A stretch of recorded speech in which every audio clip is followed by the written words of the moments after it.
کسی پریشان حال کو قرض دینے کے فضائل ہیں، تو جس طرح فضائل ہیں اسی طرح قرض کے ادا نہ کرنے پر وعید بھی ہے۔ اگر ہم نے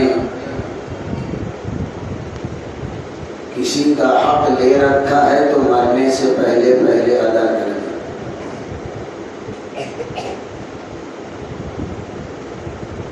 مرنے کے بعد نیکیوں سے حساب دینا پڑے گا۔ آج اس سلسلے کی انشاءاللہ آخری کڑی ہے۔ کچھ حدیث آپ کے سامنے مزید سنا کر انشاءاللہ دوسری بات شروع کی جائے گی۔ آپ صلی اللہ علیہ وسلم کا فرمان ہے، ترمذی شریف کے اندر روایت ہے، نفس المؤمن معلقۃ بدینہ حتی یقضى عنہ، کہ مومن کی روح اس کے قرض کی وجہ سے لٹکی رہتی ہے، معلق رہتی ہے، یہاں تک کہ اس کا وہ قرض ادا کیا جائے جو اس کے اوپر ہے۔ حدیث کا مطلب یہ ہے کہ جب ایک مسلمان مرتا ہے، ایمان اور اعمال صالحہ پر مرتا ہے، تو اس کو جنت ملنی چاہیے، لیکن دوسرے کے قرض کی وجہ سے وہ جنت کی نعمتوں اور اس کی سہولتوں سے محروم کر دیا جاتا ہے۔ تو سب کچھ کرنے کے باوجود بھی لٹکا ہوا ہے، جنت کی نعمتوں سے محروم ہے، حالانکہ اس کے پاس ایمان ہے، اعمال صالحہ ہے، لیکن دوسروں کا حقوق ادا نہیں کیا، لوگوں کے حقوق اس کے اوپر تھے، دنیا میں اس کو چکتا نہیں کیا، تو آج مرنے کے بعد جنت کی نعمتوں اور سہولتوں سے محروم ہے۔ اسی لیے ہم لوگوں کی ذمہ داری بنتی ہے، اگر ہم نے کسی کا حق لے رکھا ہے جلد ادا کریں، موت بتلا کر نہیں آتی۔ ایک واقعہ سناؤں گا جس سے پتہ چلے گا کہ دوسروں کا حق دبانے کا انجام دنیا میں بھی بھگتنا پڑ سکتا ہے، آخرت میں تو اپنی جگہ طے ہے۔ اس لیے ہم لوگوں کو اس سلسلے میں بہت ایک دوسری حدیث ہے، آپ صلی اللہ علیہ وسلم کا فرمان ہے، ان اعظم الذنوب عند اللہ ان یلقاہ بعد الکبائر التي نهى الله عنها ان يموت رجل وعليه دين لا يدع قضاء، کہ اللہ کے نزدیک گناہ کبیرہ میں سے، اکبر الکبائر میں سے، گناہوں میں سے بڑا گناہ اللہ کے نزدیک یہ ہے، ان کبیرہ گناہوں کے بعد، ان کبیرہ گناہوں کے بعد جن کو کر کے کوئی اللہ سے ملے، اللہ کے پاس جائے، گناہوں میں سب سے بڑھ کر کبیرہ گناہ یہ ہے، بڑا گناہ یہ ہے کہ انسان کس حال میں موت آئے، اس پر دوسروں کا قرض ہو جس کی ادائیگی کی اس نے کوئی راہ پیدا نہ کی، مرنے سے پہلے کوئی حل نکال کر نہ آیا۔ جیسے کبیرہ گناہوں میں شرک ہے، زنا ہے، اسی طریقے سے بدترین گناہ اللہ کے پاس اس حال میں جانا ہے کہ دوسروں کا قرضہ وغیرہ ہمارے اوپر ہو اور ہم نے اس کو ادا کرنے کی کوئی صورت نہ پیدا کی، کہ اپنے بعد کے لوگوں سے ہم کہہ دیں، اپنے بچوں سے کہہ دیں، ہم نے فلاں سے قرض لے رکھا تھا، ہماری جو بینک بیلنس ہے اس میں سے پہلے ہمارا قرضہ ادا کیجیے گا، پھر اس کے بعد آپ لوگ جو کچھ کرنا ہے کیجیے، نہیں تو اللہ کے یہاں سخت پکڑ ہوگی۔ آج ہم لوگ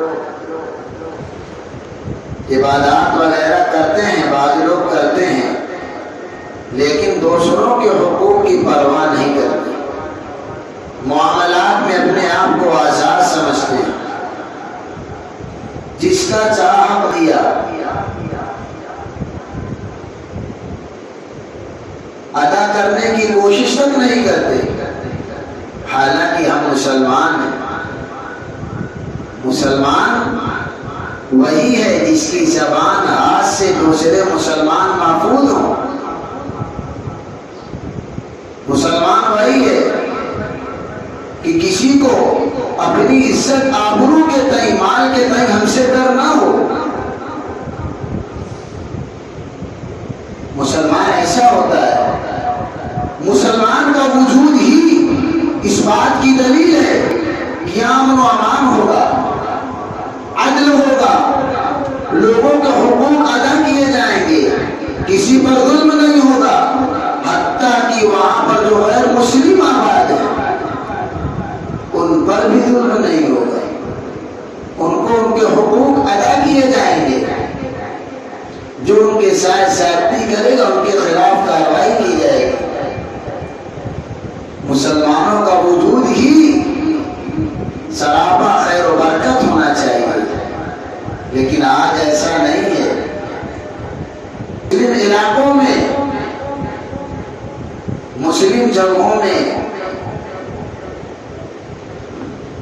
اور بھی زیادہ لوٹ مار، بےایمانی، چوری، ظلم و زیادتی، کمزوروں کو ستانا، غریبوں کو ذلیل کرنا، ورنہ جہاں مسلمان ہو اس کا تصور نہیں، تصور نہیں۔ یہی وجہ تھی کہ ہمارے نبی صلی اللہ علیہ وسلم اور صحابہ کرام کی ماتحتی میں اندر میں جو بھی آئے مسلمان ہو گئے، مسلمان ہو گئے۔ کیا دیکھ کر مسلمان ہو؟ اسلام کی شاندار تعلیمات، مسلمانوں کا اخلاق، عدل و انصاف، مسلمانوں کی ماتحتی میں غلام بن کر آئے، کافر بن کر آئے، مشرک بن کر آئے، لیکن چند ہی دنوں کے بعد، چند ہی مہینوں کے بعد وہ اسلام سے متاثر ہو گئے۔ آخر کیا وجہ ہے کہ ہم 8 سال سے ایک جگہ پہ رہ رہے ہیں اور ہماری کوئی چھاپ نہیں ہے، غیر مسلم ہم سے متاثر نہیں ہے؟ کیسے متاثر ہوں گے؟ ہم ان سے بدتر ہیں بہت سارے معاملے، دھوکہ دینے میں ہم سب سے آگے ہیں، ظلم و زیادتی میں سب سے آگے ہیں، چوری چماری میں سب سے آگے ہیں، حرام مال کھانے میں سب سے آگے ہیں، دوسروں کا قرض لے کر ادا نہ کرنے میں سب سے آگے ہیں۔ ورنہ صحابہ کرام جس ملک کو فتح کرتے تھے یا جس ملک کو اپنے اندر لیتے تھے، کچھ ہی ایام میں وہاں تبدیلی آ جاتی ہے، لوگ مسلمان بننے لگتے تھے۔ صحابہ کرام کو دیکھ کر کہ اگر اسلام اسی کا نام ہے جو یہ لوگ پیش کر رہے ہیں تو اس سے بہتر دنیا میں کوئی چیز ہے ہی نہیں۔ پورا پورا علاقہ، پورا پورا ملک مسلمان بن گیا،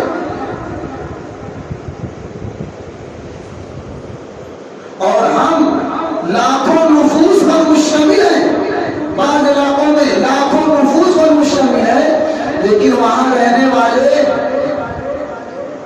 ایک معمولی تعداد میں غیر مسلموں کا نہیں کر پا رہے ہیں.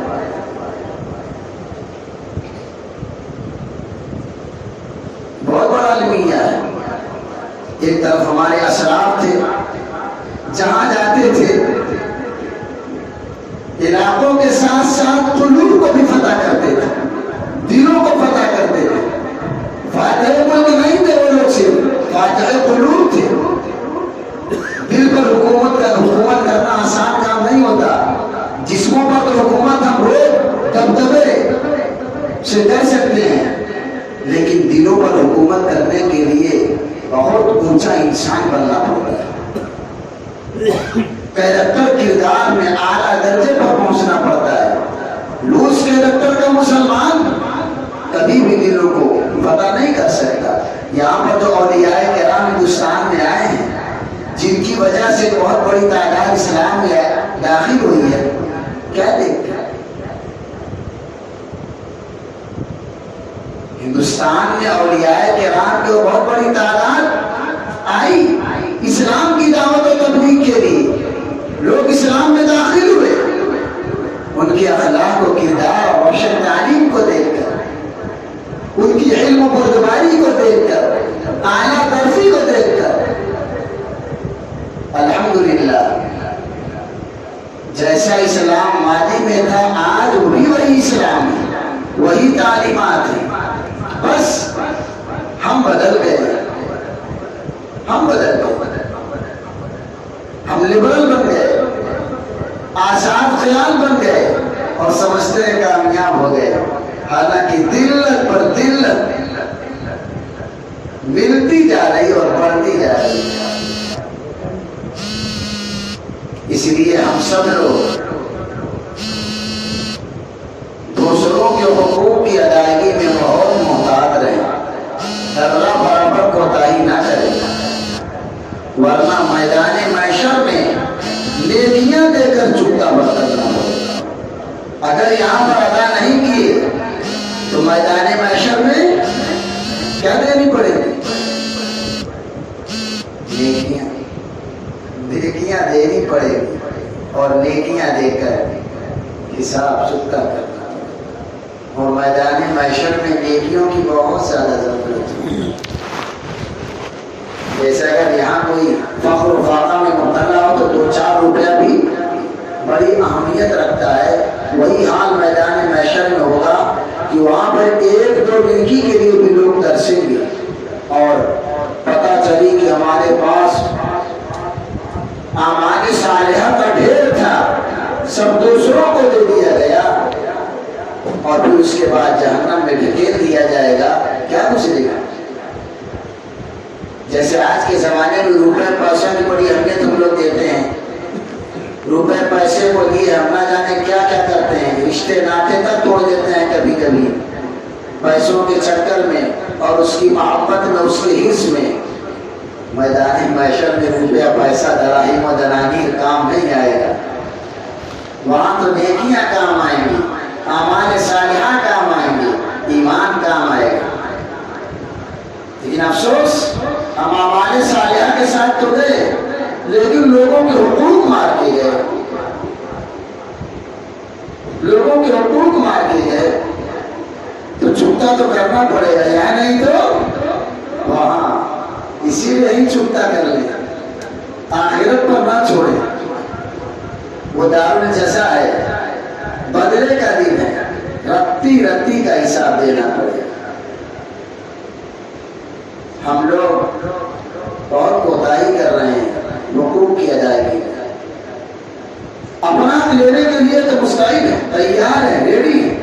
ہر شخص اپنا حق مانگنے کے لیے تیار ہے. میرا حق، میرا حق. اپنا حق مانگنے کے لیے، اپنے حق کا مطالبہ کرنے کے لیے ہم تو مکمل تیار ہیں، لیکن ہم پر جو دوسروں کا حق ہے اس کو دینے کے لیے تیار نہیں ہے. ٹال مٹول کرتے ہیں. اگر کسی نے کسی سے قرضہ لیا ہے، مالدار ہو گیا ہے، پھر بھی نہیں دے رہا ہے، مالدار کا ٹال مٹول کرنا ظلم ہے. لیکن ایک بہت بڑی تعداد ہے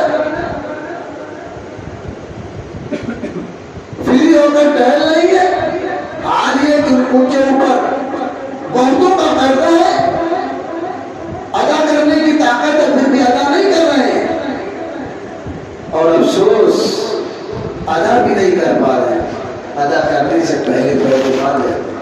اسی لیے اسلام نے وصیت لکھنے کی بڑی اہمیت آئی ہے، حدیث پاک میں بھی بڑی تاکید آئی ہے کہ ہمیشہ جیب میں کیا ہونا چاہیے؟ وصیت نامہ ہونا چاہیے، جس میں پوری تفصیل ہو۔ اگر وصیت کسی کے لیے کرنا ہو بھی لکھ کے رکھ لے، تاکہ اگر اچانک انتقال ہو جائے تو لکھا ہوا سب مل جائے، لکھا ہوا سب کہ میں نے کس سے کیا لیا، کب لیا، دیا کہ نہیں دیا۔ تو اگر سمجھدار اولاد ہوگی اور آپ کے پاس مال ہوگا تو اس سے ادائیگی ہو جائے گی۔ 2 رات بھی نہ گزرے اس حال میں کہ ہم وصیت نامہ تیار نہ کیا، کیوں سب کیا کی جائے گا؟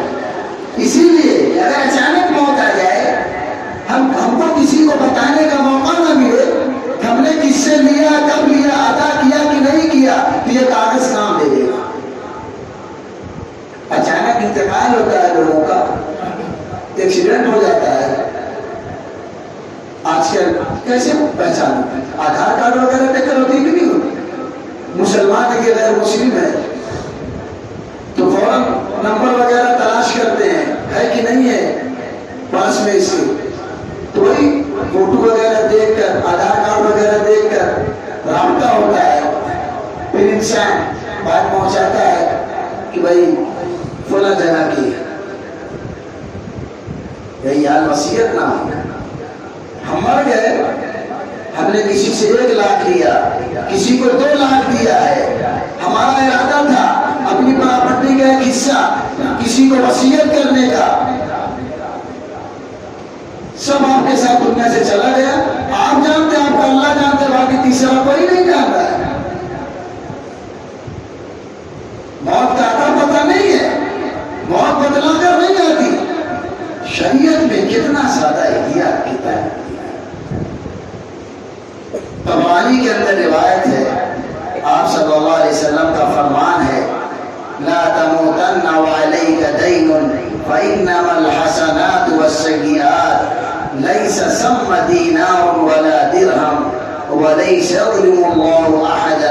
طبرانی کی روایت ہے کہ تمہاری موت اس حال میں نہ آئے کہ تم پر کسی کا قرضہ ہو، تمہاری موت اس حال میں نہ آئے کہ تم پر کسی کا قرضہ ہو، کیونکہ یہ نیکیاں اور برائیاں ہیں۔ میدان محشر میں نہ کوئی دینار کام آئے گا، نہ کوئی درہم کام آئے گا، اور اللہ کسی پر ذرہ برابر ظلم نہیں کرتا ہے، تو وہاں تو حساب دینا پڑے گا۔ اگر لوگوں کا حق مار کر گئے ہیں، لوگوں کا حقوق دبا کر دنیا سے گئے ہیں، تو اللہ تو وہاں حساب چکتا کریں گے، اور وہاں حساب چکتا کیسے ہوگا؟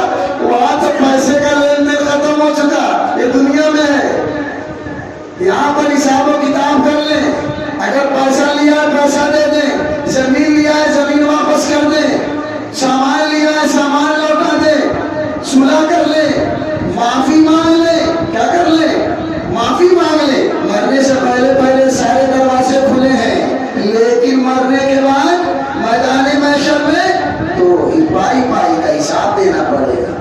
جب جانوروں کا حساب ہوگا، ایک جانور نے جو دوسرے جانور کو ستایا ہے اس کا بھی حساب ہوگا، اگر سینگ والے جانور نے بے سینگ والے جانور کو مارا ہے تو اس کا بھی حساب ہوگا۔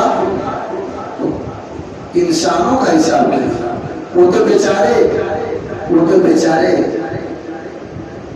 عقل نہیں رکھتے، جانور تو مکلف بھی نہیں، غیر عاقل ہے، لیکن وہاں انہوں نے بھی اگر اپنی طاقت کا، اپنی قوت کا غلط استعمال کیا ہے تو حساب دینا پڑے گا۔ ہم انسانوں کو بھی حساب نہیں دینا پڑے گا؟ ہم اتنے غافل کیوں ہیں آخرت سے؟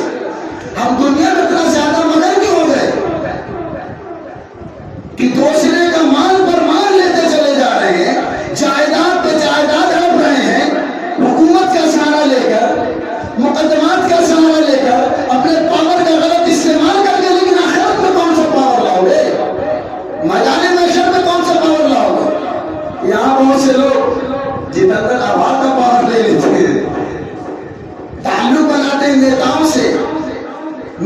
سے کیوں تعلق بناتے ہیں؟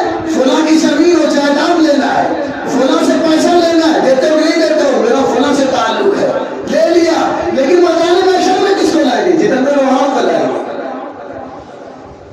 کہ بھی بتاتے ہیں اللہ کے سامنے کون کھڑا ہو سکتا ہے؟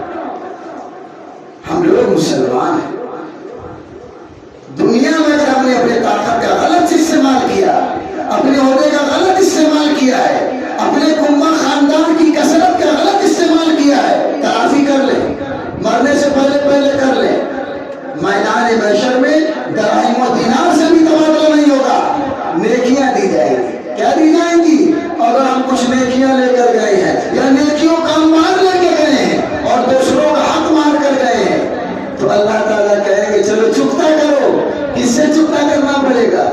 ہماری جو نیکیاں ہیں وہ کون لے لیں گے؟ جن کا ہم نے حق مارا ہے۔ کنگار ہو جائیں گے، انجام کا جہنم میں پھینک دیے جائیں گے۔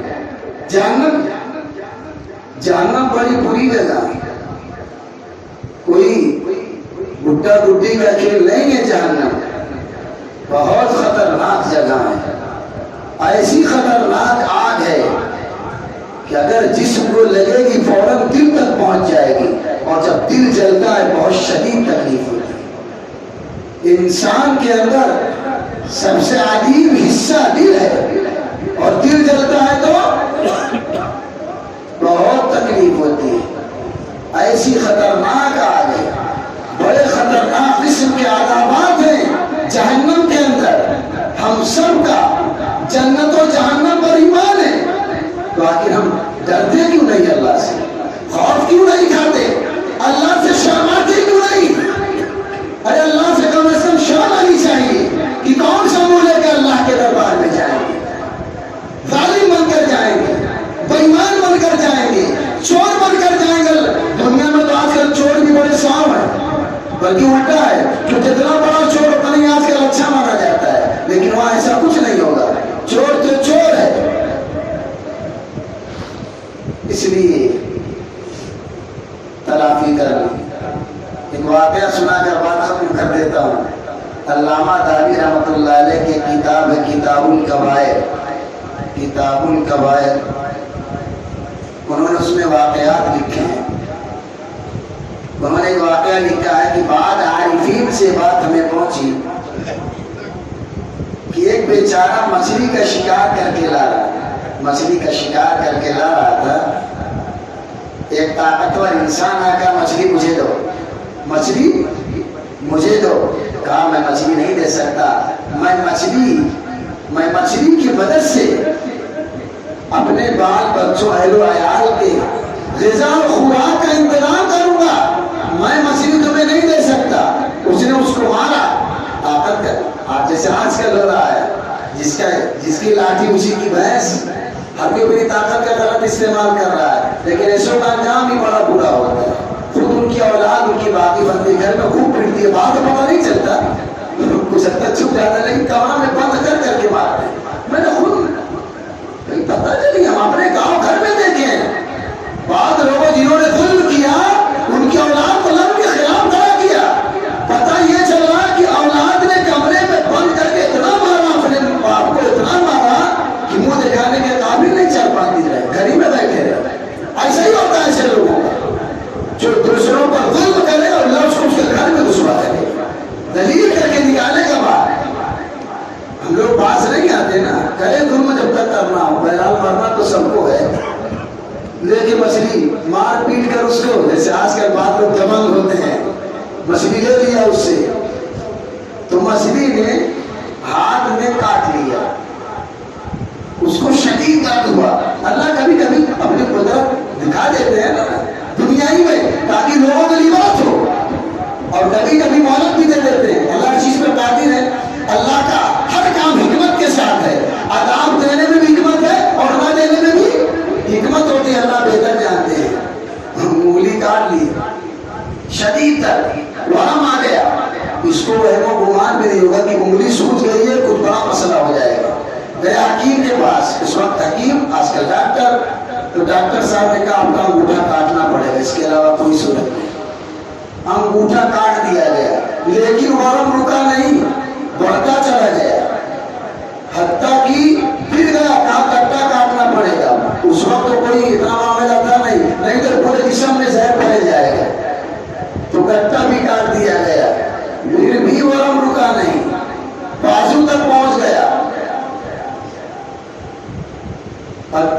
کا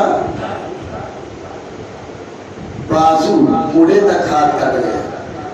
کسی نے ان کو دیکھا, کہا جناب والا یہ آپ کا ہاتھ کہاں چلا گیا, کیسے کٹا ہے؟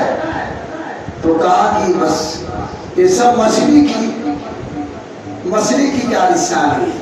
کہا مچھلی کا کیا مطلب ہے, مچھلی کہاں گئی؟ تو بتایا پورا قصہ کہ ایک شخص مچھلی لے کر آ رہے تھے, میں نے ان سے زبردستی مچھلی چھین لی, لے لیا, اور مچھلی نے ڈنک مارا, کاٹ لیا, نتیجتاً ہاتھ یہاں تک چڑھ گیا. پھر اس کے بعد بتلایا کہ بعض لوگوں نے کہا کہ جا کر فوراً معافی مانگو, جس کی مچھلی آپ نے لے کر آئی فوراً جاؤ. وہ جانتے تھے کبھی کبھی انسان الزام مارتا ہے, وہ جانتا ہے کہ کون ہے, دوڑتے ہوئے گئے جناب. جب مصیبت آتی ہے اکلے بھی کام کرتے ہیں, آگے دوڑتے ہوئے کہا آپ کی مچھلی میں نے لے لی تھی, آپ اللہ کے نیک بندے ہیں, مجھ سے غلطی ہو گئی, میں نے ظلم کیا آپ کے ساتھ, مجھے معاف فرما دیجیے. پورا واقعہ بتلایا کہ یہاں تک تو معاملہ خراب ہو چکا, آگے کا تھا پتہ نہیں کیا ہوگا. تو کہا میں نے معاف کر دیا, معاف کر دیا تو معاملہ اللہ نے وہی روک دیا, آگے نہیں بڑھا. تو بعض لوگوں نے کہا خدا کے بندے تیری دماغ کی بتی نہیں جلی, پہلے ہی چلا گیا ہوتا شام کی, تجھے ہاتھ کاٹنے کی تکلیف نہ اٹھانی, جو ہوگا سو ہوگا, چلو کم سے کم ایک ہی ہاتھ کاٹا, ورنہ اللہ چاہتا تو پورا جسم خراب کر دے. تو آج جو طرح طرح کی بیماریاں پیدا ہو رہی ہیں نا, ہٹے کٹے لوگ کینسر کے شکار ہیں. چلیے تو ظاہری بیماری ہے جو دکھتی ہے, آج ہم لوگ اندر میں جانے کتنی بیماری لے کر ٹہل رہے ہیں. ہاتھ کٹنا تو اب کی ہلکی بیماری ہے, پھیپھڑا خراب ہو جائے, کڈنی خراب ہو جائے, دل خراب ہو جائے, کہاں جاؤ گے؟ حرام مال کھا کھا کر بیٹھے ہو, سب کا قرضہ لے لے کے بیٹھے ہو, یہی ہوگا. کان کھول کر سن لو, واقعی میں مدد ہے, دے دے لوگوں کو ادا کر دیں, ورنہ یہ مال دنیا میں بھی مصیبت بن سکتا, آخرت میں طے ہے. طرح طرح کی بیماریاں پیدا ہوں گی جسم کے اندر, کڈنی خراب ہوگی, پھیپھڑا خراب ہوگا, دل کام کرنا بند کرے گا. یہ علاج وہ علاج, یہ پرہیز وہ پرہیز, زندگی تباہ و برباد ہو جائے گی. کتنوں کی ہو رہی ہے, آپ جا کر مشاہدہ کریں. وہ لوگ جنہوں نے لوگوں کے حقوق مارے ہیں, لوگوں کا کیا حال ہے, برا حال ہے ایسے لوگوں کا. اس لیے ہم سب لوگ یہاں سے مصمم لے کر اٹھے کہ اگر ہم میں سے کسی نے کسی کا حق مارا ہے, کسی کا قرضہ وغیرہ لیا ہے, ادا کرنے پر قادر ہے, ادا نہیں کر رہے ہیں تو فوراً ادا کر دیں یا معافی مانگ لیں, کچھ حصہ معاف کروا لیں اگر دینے کی پوزیشن میں نہیں ہے. جس سے لیا اس کا انتقال ہوگا, ان کی اولاد کے پاس جائے کہ ہم نے آپ کے والد صاحب سے قرضہ لیا تھا, یہ معاملہ ہوا تھا, ہم نہیں دے پائے, آپ لے لیجیے. ہو سکتا ہے اللہ تعالیٰ رحم فرمائے, بہت ساری بیماریوں سے نجات دے دیں. ورنہ ہاتھ کا کٹنا تو آسان ہے, کم سے کم وہی تک معاملہ ہے, لیکن اگر دل خراب ہو جائے گا, کڈنی خراب ہو جائے گی, پھیپھڑا خراب ہو جائے گا, سال میں لاکھوں لاکھوں روپے لگتا ہے, لیکن پھر بھی سکون کی نیند نہیں آتی ہے. اگر ہم لوگ سکون کی نیند چاہتے ہیں تو اپنا بوجھ ہلکا کریں, لوگ دوسروں کے حقوق جو ہمارے اوپر ہے ادا کریں, تو اللہ تعالیٰ ہمیں بھی محفوظ فرمائیں گے انشاءاللہ. ظاہری بیماری سے بھی, باطنی بیماری سے بھی اللہ تعالیٰ پرسکون زندگی عطا فرمائیں گے. اللہ تعالیٰ سے دعا ہے کہ اللہ تعالیٰ ہم تمام مسلمانوں کو دین کی سمجھ عطا فرمائے, اور اللہ تعالیٰ ہم سب لوگوں کو دوسروں کے حقوق جو ہمارے اوپر ہے اللہ تعالیٰ ادا کرنے کی توفیق نصیب فرمائے. اللہ تعالیٰ سے دعا ہے اللہ کے حضور, یا اللہ ہم لوگوں کی موت اس حال میں آئے کہ ہم پر کسی کا ایک رتی کوئی حق نہ ہو, اس حال میں جائیں کہ سب کے حقوق اگر ہم لیے ہوں تو ادا کر چکے ہوں, تاکہ میدان محشر میں اللہ کی رحمت, اللہ کی نظر کرم ہم لوگوں پر ہو. وآخر دعوانا